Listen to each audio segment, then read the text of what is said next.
Bonjour à tous, vidéo aujourd'hui donc sur ma vie quand j'ai été templier. Voilà, donc j'ai regardé le documentaire sur la véritable histoire donc des templiers, diffusé sur AMC Découverte. Donc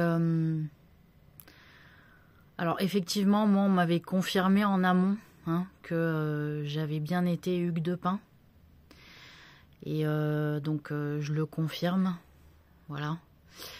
Alors effectivement, j'avais à un moment donné fait partie de l'ordre hospitalier donc de Jérusalem. Et j'avais participé donc aux croisades. À un moment donné, j'avais été, j'ai été donc effectivement bien issue de la région du département de la Champagne. Et je venais bien d'un village qui s'appelait Les Pins. Et bon, comme souvent, pour survivre, j'avais été un fils. Et je m'étais effectivement mariée. Alors on dit oui que j'ai eu une vie maritale. Alors effectivement j'ai eu une vie maritale, mais la femme en fait que j'ai épousée avait déjà des enfants d'un précédent mariage. C'est comme ça que je me suis dépatouillée. Et voilà. Et donc, pour la boutade, je ne sais plus s'il y avait des pins dans le village de Pins. Mais j'ai un doute sur le fait qu'il y avait des pins dans le village nommé Les Pins. Mais peut-être que oui, sûrement. Je ne sais pas. Parce qu'on m'avait posé la question, je crois, à l'époque.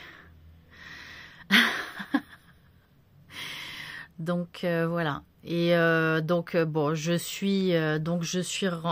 participé à la première croisade, et donc il y avait une volonté, notamment du roi d'Angleterre, qui était de se positionner dans le secteur moyen-oriental.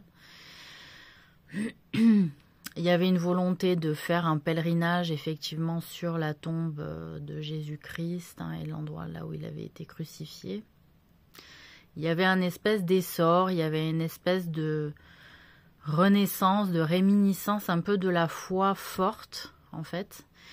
Et tout un tas de personnes, de populations, de communautés voulaient exprimer la gratitude en fait envers Jésus-Christ.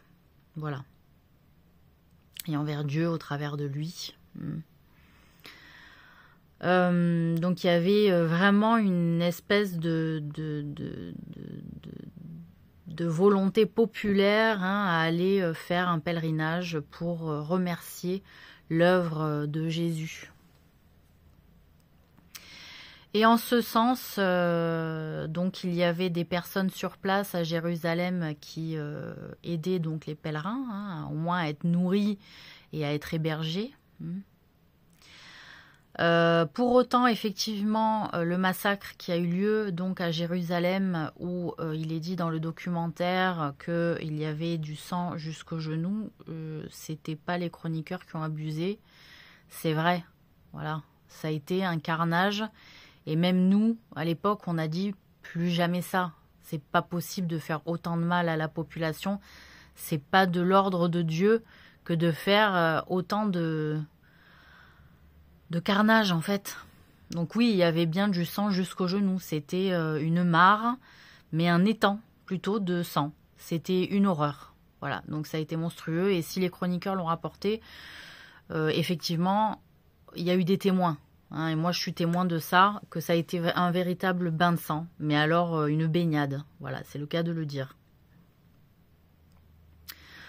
Donc, même nous, en tant que chrétiens, on a culpabilisé d'en être arrivé jusque-là parce qu'on s'est dit, c'est pas nommable ce qui se passe aussi dans ce genre de pratique de bataille, en fait. Ça a été vraiment difficile, et il y en a déjà à l'époque qui avaient eu des traumatismes, hein, de ce combat-là. Vraiment. Voilà. Ils en avaient gardé des traumas. Comme les gens qui sont allés à la boucherie en 14, ils en ont gardé des traumas. Ça a fait le même effet, en fait. Voilà. Qu'est-ce que je voulais dire ? Donc, je vais essayer de me référer à la linéarité du documentaire pour noter, enfin, pour expliquer un peu ce que j'ai relevé comme faille, hein, dans les explications. Déjà, effectivement, j'avais bien eu l'ordre du roi, hein, en tant qu'hugue de pain. Alors, j'étais partie, donc effectivement, au Moyen-Orient, à Jérusalem, j'avais quitté mon foyer, mais j'avais laissé, il me semble, ma femme entre de bonnes mains. Voilà. Donc, on s'était soutenus, en fait, pour s'épargner les aléas. Elle ne pouvait pas être mariée parce qu'elle avait eu des enfants hors mariage. Et de fait, moi qui étais un faux homme, on a conçu un faux couple, en fait. C'était ça l'histoire. On a conçu un faux couple où je la protégeais, donc, et je lui donnais je la relégitimisais au regard de la société par le mariage au travers de ces naissances hors mariage. Et moi, je me donnais une personnalité, un rôle, un statut, etc. Donc, cela convenait bien. Cela convenait bien, et cela nous a convenu pendant plusieurs temps. Voilà. Donc, voilà, bon. Petit aparté. Donc, toujours pour éviter l'intimité, moi, avec une femme, c'était aussi un moyen de préserver mon identité, hein, bon. Donc, Bernard, effectivement, de Clairvaux, hein, qui est devenu Saint-Bernard, comme il est dit, était au courant de ma double identité. Il n'y en avait pas beaucoup. Mais le roi, il était au courant. Donc, c'est le roi d'Angleterre, hein, qui m'avait missionné, en fait, à créer cette milice, en fait, cet ordre militaire, hein, sous couvert de religion, hein, en réalité. Donc, effectivement, quand j'ai hésité, hein, à prendre une vie de moine, hein, de monastère, parce que c'est là où j'étais le plus protégée, nourrie, blanchie, et j'avais quand même pas mal de possibilités d'aider mon prochain. C'est ce que j'aimais faire aussi, c'est ce qui donnait aussi du sens un peu à ma vie, hein, d'incarner une vie où j'aide mon prochain. J'ai essayé quand même de suivre les préceptes de la religion chrétienne de manière forte, hein. Donc la vie monastique, hein, ne me faisait pas peur, je ne la craignais pas, je l'aimais beaucoup. Voilà.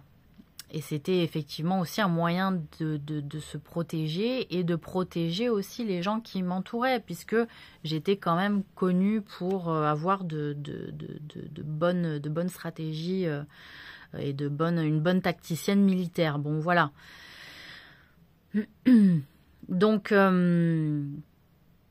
c'est effectivement quand j'ai recruté les chevaliers, hein, les frères chevaliers, ils m'ont demandé, mais est-ce que tu as un ordre du roi? Ils ont dit, est-ce que c'est pas une lubie de ton esprit? Est-ce que tu as un ordre du roi? Et je leur ai dit, oui, j'ai un ordre du roi, et cela venait bien de l'idée du roi, ce qui démontrait quand même une certaine confiance à mon égard, que j'ai beaucoup apprécié, donc j'ai foncé, hein.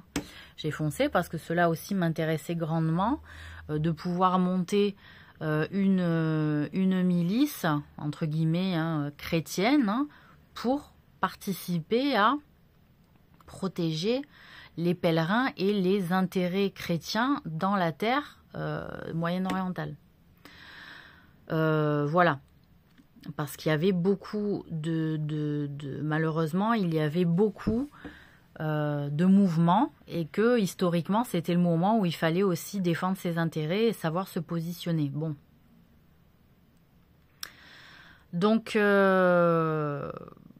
voilà, on a participé à faire grandir le mouvement, à faire des appels d'offres, hein, ce qu'on appelle des appels d'offres, c'est-à-dire recruter des personnes, du personnel, mais c'était des personnes, hein, voilà. Pour devenir, effectivement, les statuts sont bien définis, hein, dans le documentaire, donc avec les frères chevaliers, les frères sergents et les champalins, je crois que c'était ça.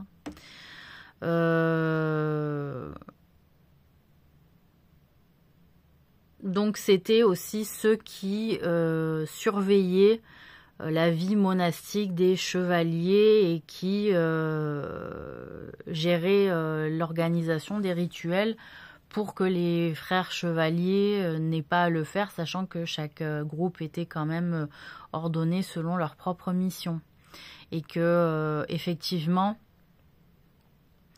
sous un des premiers conciles, hein, qui a été fait, donc je sais plus, le premier c'était Urbain II,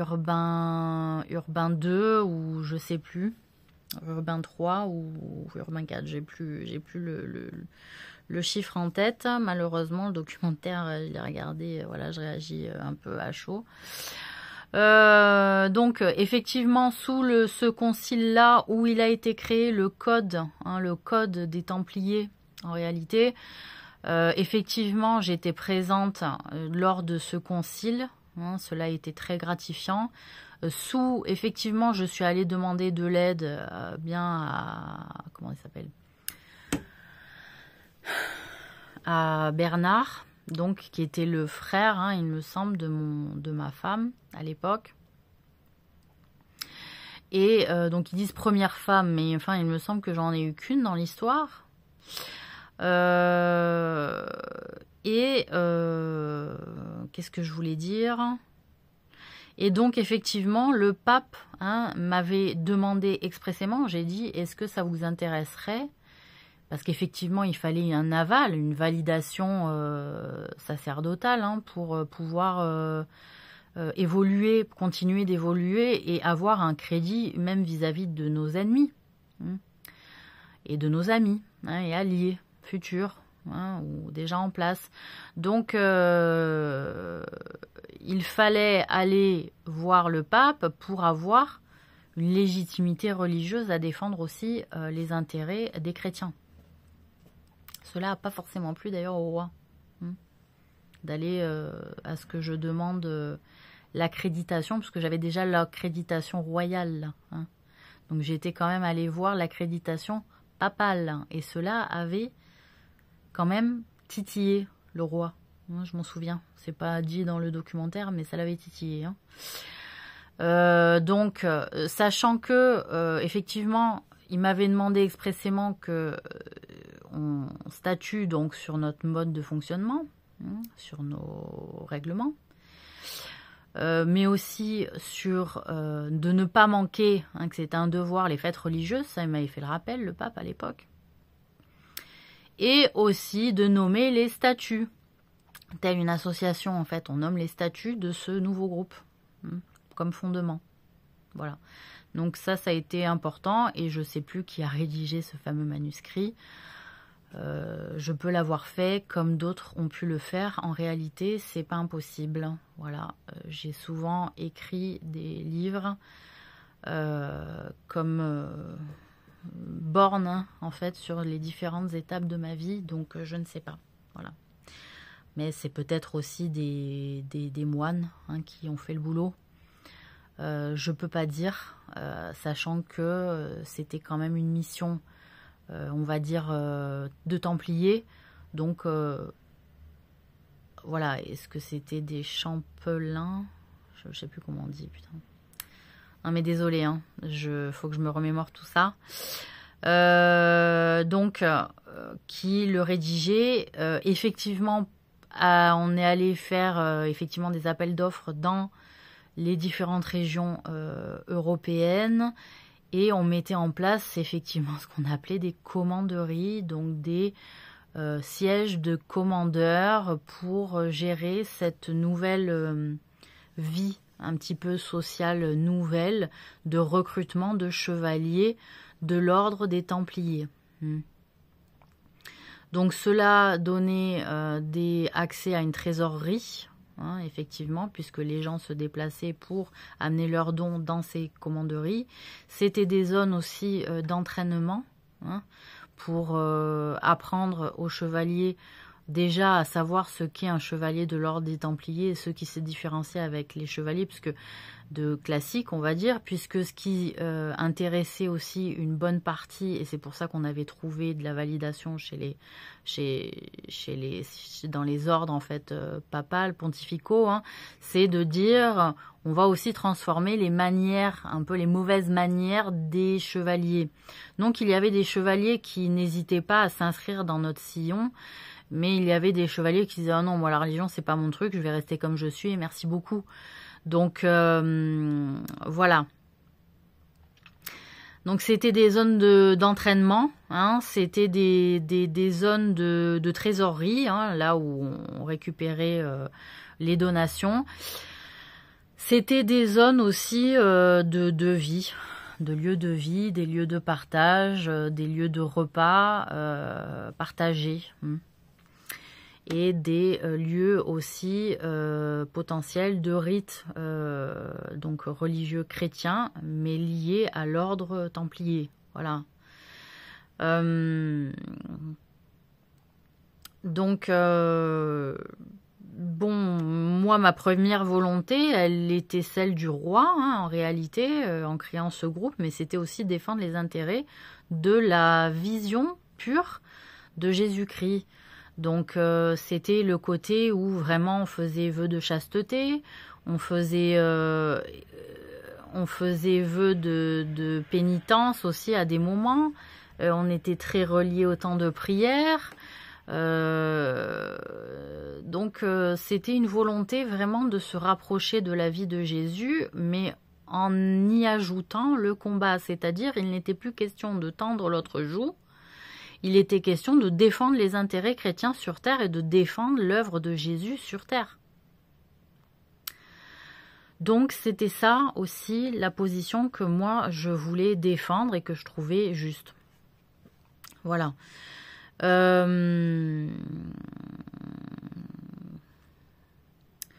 Donc effectivement, on a eu beaucoup de donations de la part aristocratique et noble. Hein. Moi, j'étais issue d'une famille de seigneurs, hein, donc de noblesse. Et alors, il me semble que c'était de noblesse de chevalerie. Hein. Et donc, c'était par des faits de combat. De combat et de service au roi. Pourquoi on suivait plutôt le roi anglais dans cette croisade? C'est que en réalité, je ne sais plus. Hein, voilà, je ne sais plus. Est-ce que le roi français n'avait pas voulu suivre son homologue anglais dans cette croisade en attendant de voir ce qui allait se faire et comment ça allait évoluer? C'est pas impossible, sachant que en demandant de l'argent à tout un tas de nobles et voyant, hein, je pense que les rois quand même ont vu de la part de la noblesse pas mal de personnes investir et de haut rang et de haute lignée, cela a dû caresser l'ego du roi dans le sens du poil. Pour autant, quand il a fallu, et ça c'est vrai, hein, c'est-à-dire que quand le pape a défini qu'on ne dépendait que de lui, cela a encore une fois déplu. Hein, c'est-à-dire déjà ça a déplu aux ordres en dessous donc du pape, hein, les cardinaux, etc., les évêques, qui normalement ont la gestion des lieux traversés par les Templiers. Parce que le pape, il ne peut pas être partout. Mais non, on ne dépendait que du pape. Et effectivement, ça nous avait donné une énorme liberté. Sachant que moi, si on me donne de la liberté, je peux aller très loin. Cela pouvait déplaire aussi. Mais ce n'était pas forcément lié à moi, puisque les gens enfin, je plaisais quand même beaucoup hein, pour en être arrivé jusque-là. Mais ceux-là les squeezaient hein, dans leur rôle hein, et dans leur mission et dans leurs compétences. Et de fait, ça donnait aussi une forme d'investissement, on va dire, très indépendant des royaumes. Donc effectivement, quand on se retrouve à la situation où les rois, hein, lors de la seconde croisade, donc lancé, et donc le roi français, le roi allemand se joignent aux joyeuderies anglais, j'ai envie de dire, et que c'est un échec. Hein. En réalité, on montre un espèce de... C'était lequel? Louis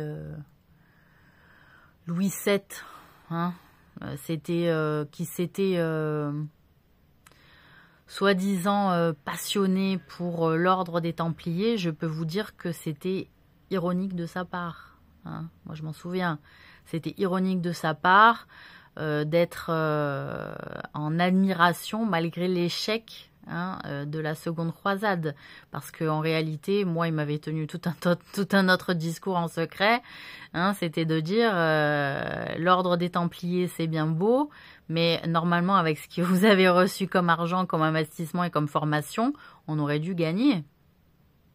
On aurait dû gagner. Et donc, au contraire, dans le documentaire, alors qu'il raconte que c'était bien, les Templiers venaient de commencer, il y avait tout un tas de gloire qui allait se développer, qui allait grandir. En réalité, à l'échec de la seconde croisade, avec l'investissement donné par la noblesse, par les noblesses, hein, et par les aristocraties et par les rois, parce que les rois ils s'en sont retrouvés à poil en fait, et ils ont dû demander de l'argent aux Templiers. Ça veut dire que les Templiers sont plus puissants que les royaumes et que le roi. Vous imaginez le danger? Ça n'a pas plu au roi, hein, au AUX, au roi, hein. Donc forcément qu'il y a eu méfiance et forcément qu'à un moment donné on a été trahi par un roi. Donc voilà. Hein. Donc c'était facile dans ce cadre hein, pour être mis à mal hein, assez rapidement. Hein, au bout de 2 ou 3 siècles, voilà, c'était terminé. Hein. Donc voilà. Mais c'était une belle histoire, une belle expérience. Moi j'étais effectivement repartie en Orient et j'étais morte au combat, mais je m'étais réincarnée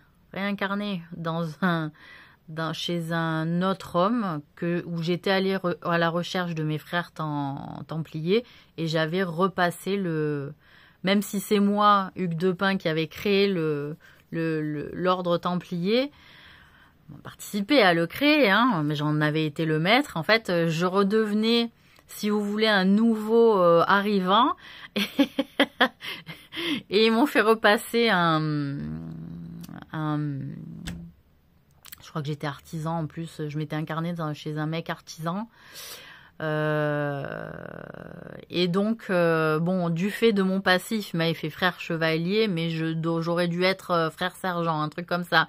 Mais il m'avait fait frère chevalier et j'avais repassé le rituel en fait, hein, pour redevenir templier, voilà, parce que j'étais morte quand même. Voilà, j'étais morte, donc on refait le truc. Donc voilà, et donc je n'étais plus maître, effectivement, hein, le relais avait été passé. Voilà, donc aussi ça a fait un gros travail d'humilité, hein, parce que je n'étais pas du genre non plus par jalousie ou par rancœur hein, de tuer la personne qui tenait mon ancien rôle ou des trucs comme ça. Voilà, je suis pas dans ce truc-là. Moi, je suis plutôt du style bonne joueuse à laisser faire un peu ce que fait l'autre de son jeu, quoi. Voilà, et à participer. Donc voilà. Pour l'exercice, en tout cas, de cette remémoration. C'est émouvant, Hein, si je peux dire un mot là-dessus, c'est émouvant et en même temps je me dis mais mon Dieu, mais tout ce que j'ai fait, tout ce que j'ai porté, etc. Ça, en même temps ça donne le vertige et en même temps ça fait énormément plaisir, mais en même temps ça fait de la tristesse. Voilà, je peux pas vous le cacher, ça fait aussi de la tristesse parce qu'il y a des choses qui à la limite pouvaient m'être volées ou ne jamais revenir à ma mémoire et ça c'est très douloureux de pouvoir imaginer que ça puisse arriver en fait. Voilà, que les choses ne reviennent jamais. Alors quand ça revient pas à la mémoire on n'en souffre pas, mais quand ça revient on se dit mince, j'ai failli passer à côté aussi d'une connaissance qui m'apprend sur moi-même. Et c'est dommage de passer à côté d'une connaissance qui nous en apprend sur nous-mêmes. Voilà. Donc, bon. Ça donne des nœuds au ventre tout ça. Mais ça va. Bon. Allez, je vous souhaite une bonne fin de week-end.